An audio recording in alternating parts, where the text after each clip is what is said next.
আয়, তোকে একটা জিনিস দেখাবো। দেখো দাদু, আমার এমনিতেই টাইম নেই, এর উপর যদি তোমার এই ছাই পাশগুলো আমি দেখতে বসি না, তাহলে আমার প্রাইভেটে খবর আছে। হ্যাঁ, কি বললি? আমার একটা ছাই পাশ? তা না তো কি, বরং তুমি এই সব ছাই পাশগুলো তোমার নাক নিয়ে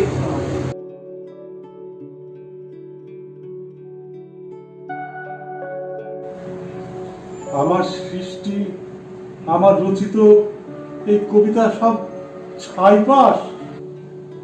যাই, বরং বৃষ্টিকে দেখাই, ওতে সব আমার মতোই পছন্দ করে। যাই। কিরে দিদি ভাই, কি করছিস? হোমওয়ার্ক করছি দাদু। হোমওয়ার্ক করছিস? তা বেশ বেশ।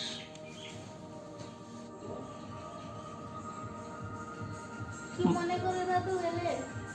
কি আর মনে করে, বসেই ছিলাম, আমার তো আর হোমওয়ার্কের চাপ নেই।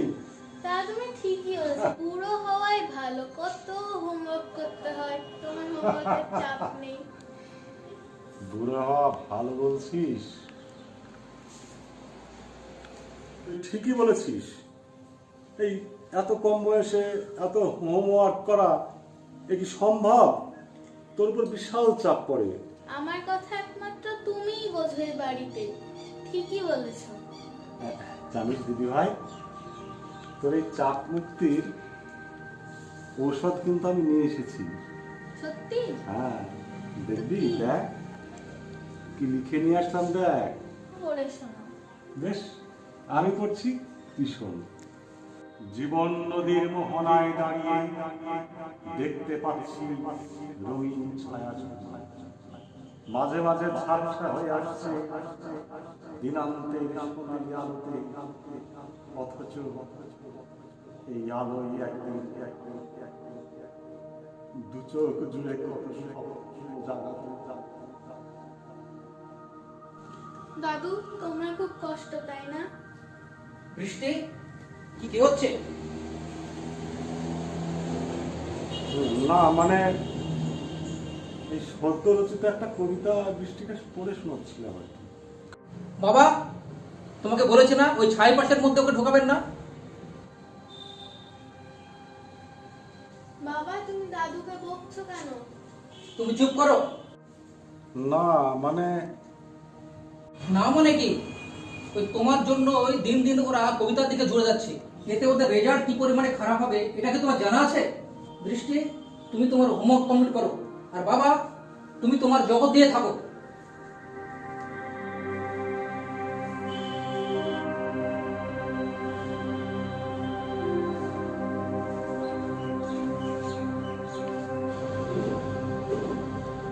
বাবাটা না কেমন, দাদু কবিতা শুনলে কি এমন হতো, খালি খালি বকা দিল, শুধুই বলে হোমওয়ার্ক করো হোমওয়ার্ক করো। হোমওয়ার্ক করলেই মনে হয় যে কালকেই আমি ডাক্তার হয়ে যাব। খোকা, অফিসে যাচ্ছিস? হ্যাঁ, বলছিলাম, দেশ পত্রিকার জন্য কটা কবিতা লিখেছিলাম, নে না রেজিস্ট্রি করে দিবি। বাবা অলরেডি লেট হয়ে গেছে, এই পোস্ট করতে গেলে আমার আর অফিসে যাওয়া হবে না। পারবি না বাবা, দেশ পত্রিকায় ছাপাবো বলেছিল, খুব কষ্ট করে লিখেছিলাম, ভালো কবিতা। না বাবা, এমনিতেই লেট হয়ে যাচ্ছে, বরং তুমি এই টোটো ধরে একা তুমি যাও।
দাদু সাবধানে চলতে হবে তো, ধাক্কা লাগলে তো সর্বনাশ হয়ে যেত। তোমাকে অসংখ্য ধন্যবাদ ভাই, আসলে আমি বুঝতে পারিনি। যাই হোক দাদু, এবার থেকে সাবধানে চলবে। ধন্যবাদ, অসংখ্য ধন্যবাদ। ধন্যবাদ দিতে হবে না দাদু, মানুষের জীবন তো মানুষের জন্যই। বাহ, বেশ ভালো কথা বলেছে তো। বাহ বাহ বাহ বাহ বাহ। সে মাঝে মধ্যে বলি বই কি, তাও ধার করি। আজকাল ধারই বা করে কজন। দাদু যাবেন কোথায়? একটু পোস্ট অফিসে যাব, এই টোটোর জন্য অপেক্ষা করছিলাম। তা তুমি কোথায় যাবে ভাই? আমি ওদিকেই যাচ্ছিলাম। তাহলে চলে একসঙ্গেই যাই। একটা টোটো আসছে, এটাতে চাপি। পোস্ট অফিসে যাবে? হ্যাঁ যাবে।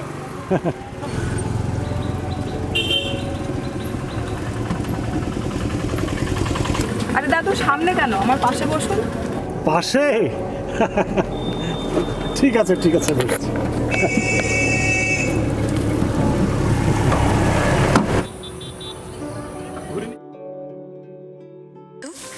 পোস্ট অফিসের কাজ তো হলো, এবার কি করবে? চলো না কোথাও একটু বসি। এখানে? এখানে কোথায়? এখানে নদীর পাড়ে মনোরম পরিবেশ আছে, চলো ওখানেই যাই।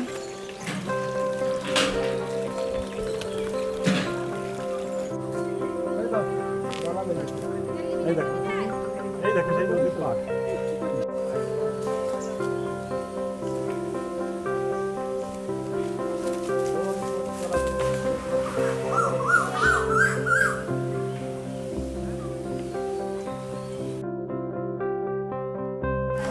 এখানেই বসি।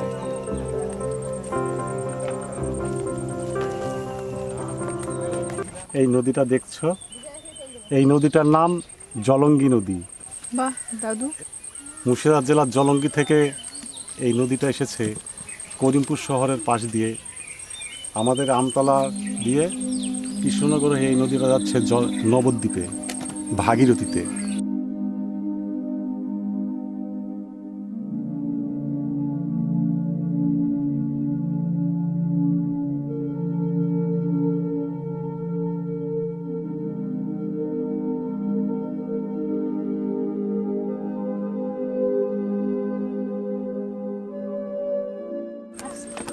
বিলীন হয়ে গেল সেই অতীত ইতিহাস, বিলীন হয়ে যাচ্ছে জলঙ্গির স্রোত।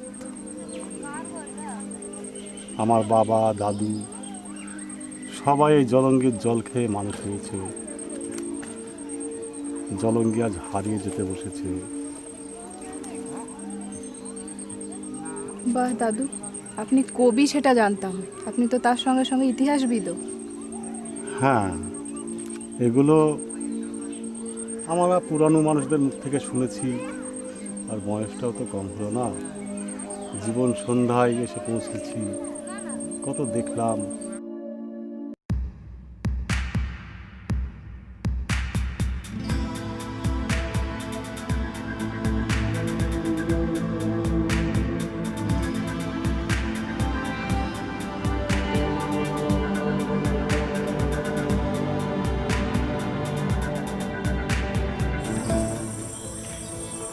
তোমার জন্যই আমার এই কবিতা। তুমি আসবে, আমি শোনাবো। তোমার জন্যই নতুন করে আবার আমার কবিতার আকাশে বর্ষা লেগেছে।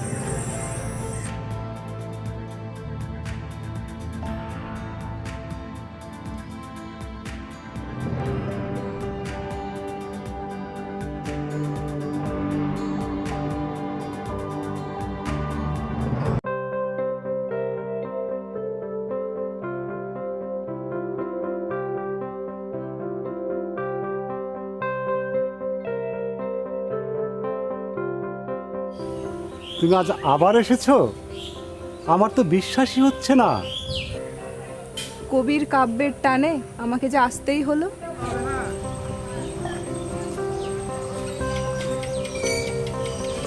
তুমি আমাকে এত সময় দিচ্ছ কেন? আমি যে এমন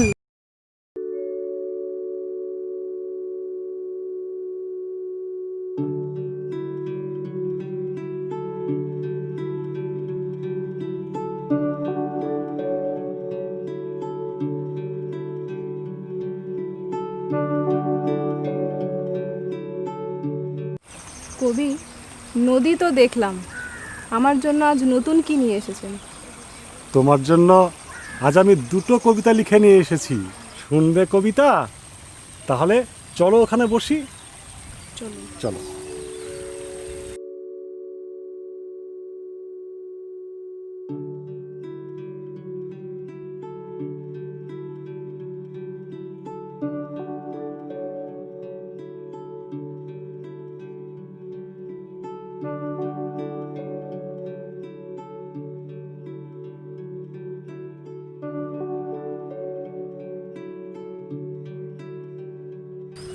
শোনো, কবিতাটা বলি।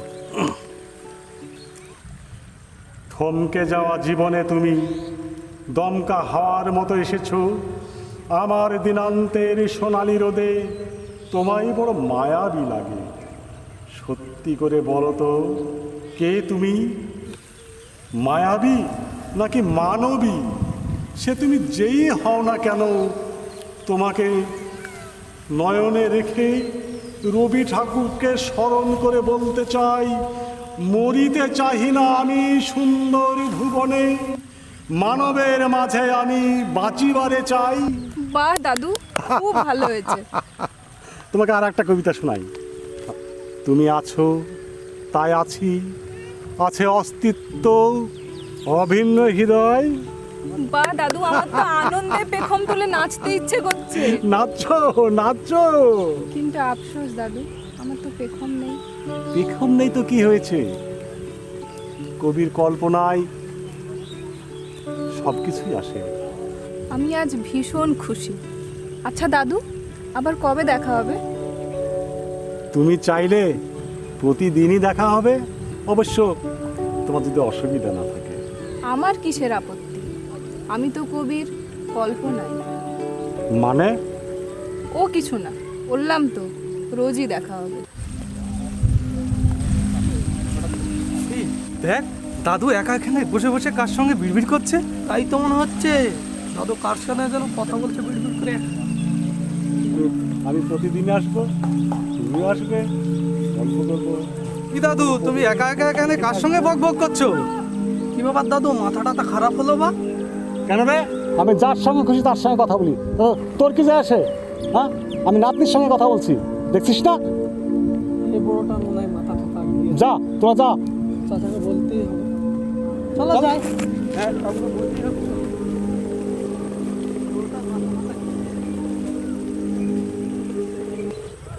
দেখলে তো, তোমার সঙ্গে যে বসে দুদণ্ড গল্প করব সে উপায় নেই। গাধারা কোথায় থেকে যে উড়ে এসে জুড়ে বসলো। আরে দাদু, যাদের চোখ থাকতেও অন্ধ তারা আমায় দেখতে পায় না। ঠিক বলেছ, ঠিক বলেছে দিদি ভাই।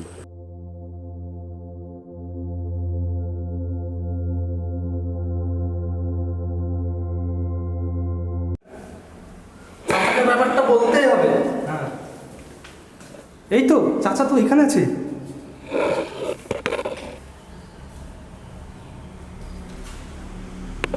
চাচা। আরে বাপি, কি মনে করে? আসলে দাদুর ব্যাপারে কিছু বলার ছিল। দাদুর ব্যাপারে? ব্যাপারটা কি বলতো? আমরা নদীর ধারে দাদুকে দেখলাম, সেখানে দেখছি হঠাৎ দাদু কার সঙ্গে যেন একা বিড়বিড় করে কথা বলছে। শুধু তাই না, দাদুকে জিজ্ঞাসা করলাম দাদু কার সাথে কথা বলছো, দাদু ধমকে তাড়িয়ে দিল আমাদের। কি বলছিস দাদা? আমরা ঠিকই বলছি। বলে কিনা দাদু কোন নাতনির সঙ্গে গল্প করছে। ব্যাপারটা তো ঘোলাটে লাগছে রে, আমি এই ব্যাপারটা দেখছি। হ্যাঁ চাচা, বিষয়টা একটু দেখুন, দরকার হলে একটু ভালো ডাক্তার দেখে নিন। এই ব্যাপারটা নিয়ে একটু ভাবতে হচ্ছে। তো এই মুহূর্তে যা, তো চাচির কাছে একটু নাস্তা পানি করে দেবো। না না, পরে পরে কাজ আছে, একটু কাজ আছে। আসছি। আসছি।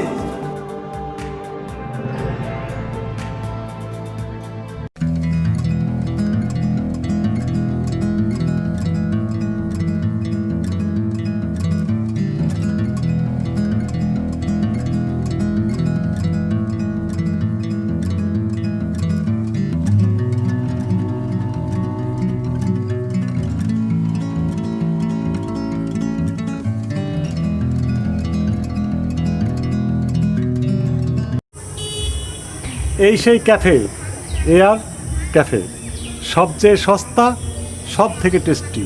ওয়াও, চলুন তাহলে। চলো।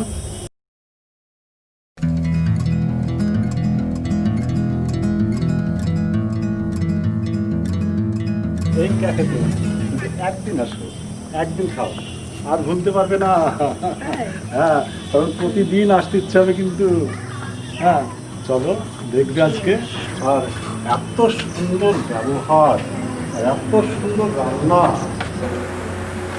মালিক, এই মালিকের ব্যবহারটা খুব ভালো। আমার আত্মীয় তো। আমতলাতে এত ভালো রেস্টুরেন্ট তো ভাবাই যায় না। কি বলছিলে, আমতলায় এত ভালো রেস্টুরেন্ট ভাবাই যায় না? সত্যিই তাই। বসো।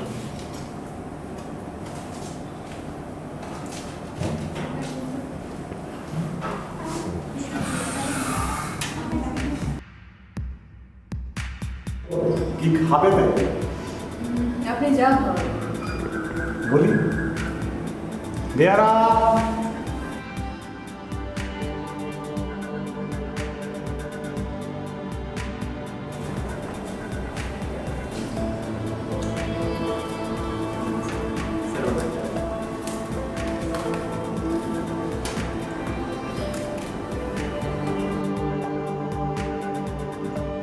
তোমাদের এখানে স্পেশাল কি?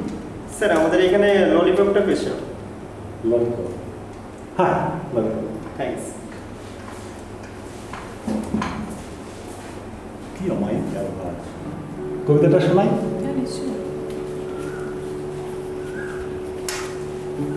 শুধু তোমার জন্য লেখা।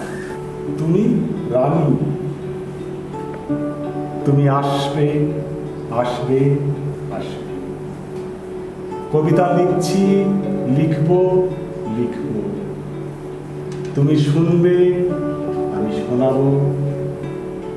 আমার ভাব, তোমার আবেগ, দুয়ে মিলে সবুজ প্রান্ত। সুখ সকলের রাজ্য, আমি রাজা, তুমি রানী। কেমন? বাহ, খুব সুন্দর। আমি প্রতিদিন তোমার জন্য কবিতা লিখব, আমি পড়বো, তুমি শুনবে।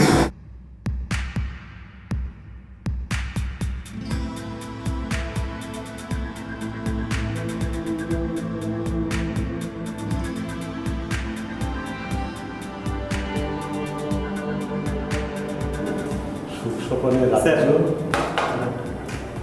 এক মিনিট কেন? কিন্তু স্যার আপনি তো একাই। না, দেখছো না আমরা দুজন আছি। দু প্লেট চলবে, স্যার। যাও, দু প্লেট নিয়ে এসো। কি গো সব দেখছো, এদের বুদ্ধিও হবে না। এ বলে দিতে হবে যে দু প্লেট নিয়ে এসো। দেখছি আমরা দুজন আছি, দু প্লেট আনবে, এক প্লেট নিয়ে এসে হাত। কি বলবো ওদের?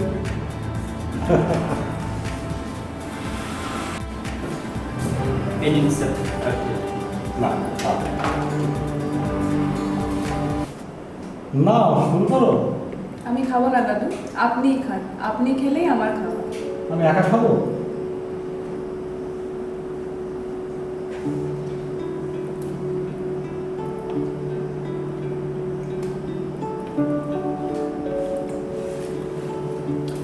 সত্যি এখানকার রান্নাটাও খুব ভালো।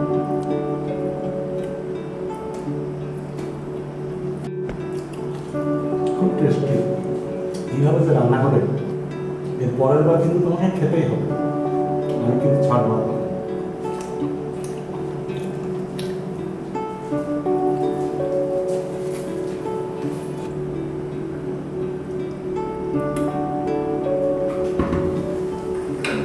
চলো তাই উঠি আজকে।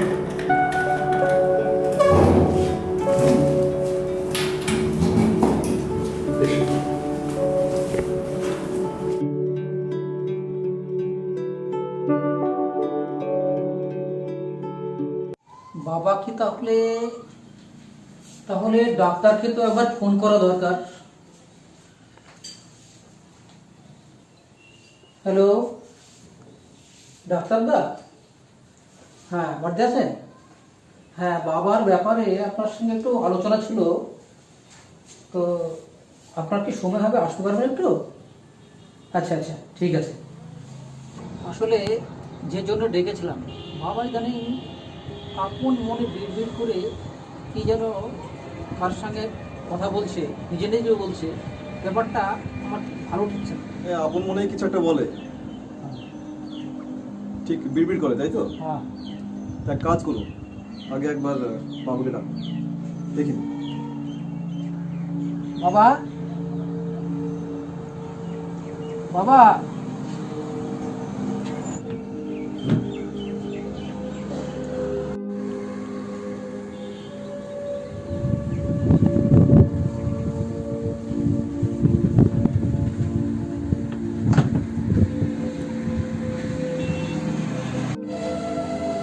তো কেমন আছেন? শরীর ভালো তো? সব ঠিকঠাক? কি করছেন? ঘুরছি, আচ্ছা, পার্কে যাচ্ছি, নদীর ধারে যাচ্ছি, সময় কাটছে খুব ভালো। বাবা, তুমি কার সঙ্গে দেখা করতে যাও বলো না ডাক্তারবাবু। যাই তো, আমার একটা নতুন নাতনি, খুবই ভালো। নাতনি? হ্যাঁ, নাতনি। আচ্ছা, আমি তার সঙ্গে দেখা করতে যাই, ঘুরি, গল্প করি। কোথায়? আমার কবিতা পড়াই, ও শুনে। ওই যে পার্কে, নদীর ধারে, মাঠে। আপনার গল্প শোনে? হ্যাঁ, খুব ভালো, খুব ভালো করি। তো আপনার এই নাতনির বাড়ি কোথায়? বাড়ি বাড়ি তা তো জানি না। কি নাম? নাম জানি না। জানেন? আচ্ছা, বুঝলাম। সাহেব, আপনি একটু বাবাকে বাড়ি দিয়ে কথা বলতে। তাহলে বাবা, তুমি একটু ভিতরে যাও, ডাক্তারবাবুর সঙ্গে কথা বলে একটু।